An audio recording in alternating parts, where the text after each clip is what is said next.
I'm Gina Neff, and I'm from the Department of Communication at the University of Washington. And I guess my position at the conference has been to think about the labor of making the internet. That's the first book that I've worked on. And I talk about the first wave of internet pioneers in the commercial online .com startup boom in terms of what I call venture labor. And these are the investments that employees make in the companies where they work. So I'm looking at the entrepreneurial behavior, not of entrepreneurs, but of the people who work for the entrepreneurs, and the ways in which they themselves understand the risks and the potential rewards of their work.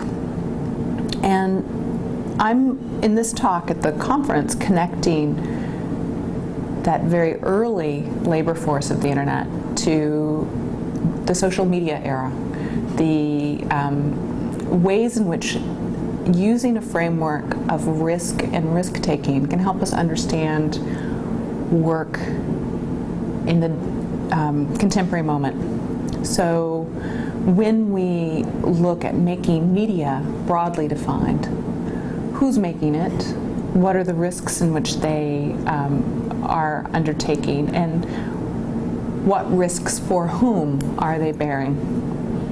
In media theory, and we have for a long time understood that these kinds of risks are part and parcel of making media. So media companies are less about creating particular media products than they are buying those products once they're already produced. Jason Toynbee calls this outworking, that musicians invest a significant amount of time and effort and their own money in buying their instruments, in teaching themselves or training how to make music, and then ultimately taking the risks that what they make will somehow find a marketplace. So in the very slim chance that those musicians actually get signed to a big label, so much of the risk of the work that they've done, the risk of making a hit, has fallen on the people who create the content, not necessarily the people who then own the content and distribute it.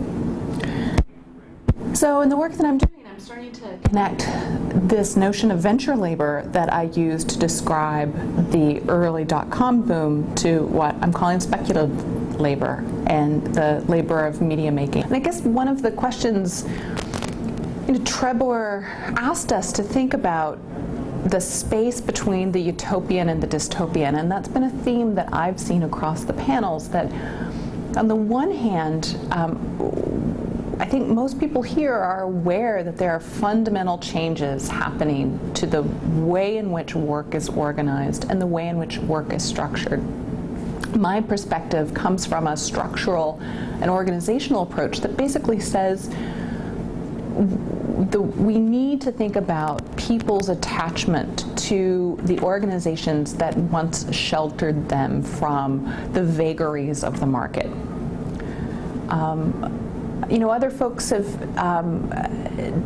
been thinking about and concerned with notions of play and the relationship between play and work, and the line between exploitation and pleasure. And so what I would propose is, there's actually these much wider spaces between exploitation and play, between willing choice and coercion in these environments. That there is at this moment, a way in which we have possibilities and choices and opportunities presented by new technologies, even as they have darker dystopian sides. So one of the exciting things about the conference has been kind of bumping these ideas next to one another and seeing what comes out.